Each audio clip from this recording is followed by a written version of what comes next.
আসছি পরের খবরে। মুম্বাইতে নিজের ফ্ল্যাটে সাইফ আলী খানের ওপর প্রাণঘাতী হামলা। ছত্তিশগড়ের দ্রুগ থেকে জ্ঞানেশ্বরী এক্সপ্রেসে আটক আকাশ কৈলাস কানোজিয়া। সিসি ক্যামেরার ফুটেজে থাকা ব্যক্তি আকাশ কানোজিয়া কিনা খতিয়ে দেখছে মুম্বাই পুলিশ। ছত্তিশগড়ের মুম্বাই পুলিশের দল।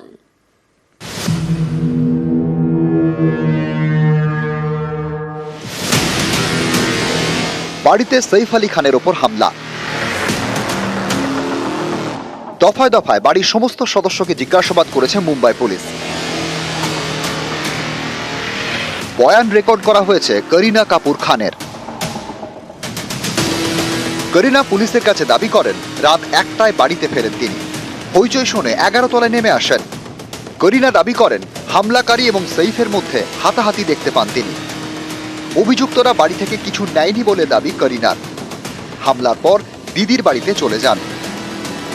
তদন্তে নেমে সন্দেহভাজনের খোঁজে বিভিন্ন জায়গায় তল্লাশি শুরু হয়। দুটি সিসি ক্যামেরার ফুটেজ প্রকাশ্যে আনা হয়।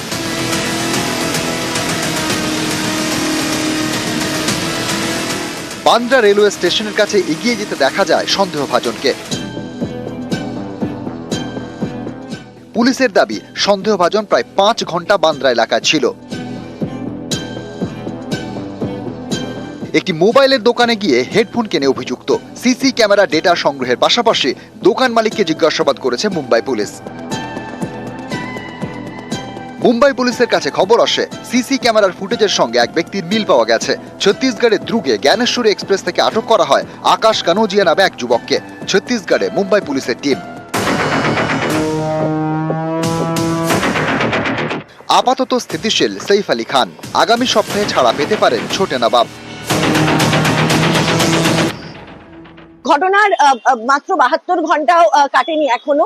তার আগে কিন্তু আলাদা করে কোনো পুলিশি বন্দোবস্ত এখনো পর্যন্ত আমরা এই সদগুরু শরণের বাইরে দেখতে পাইনি। যদিও মুম্বাই পুলিশের তরফ থেকে জানানো হচ্ছে যে বিভিন্ন সেলিব্রিটির বাড়ির বাইরে তাদের নজরদারি তারা অনেকটাই বাড়িয়ে দিয়েছেন। মুম্বাই থেকে মৈত্রেয়ী ভট্টাচার্য, নিউজ 18 বাংলা।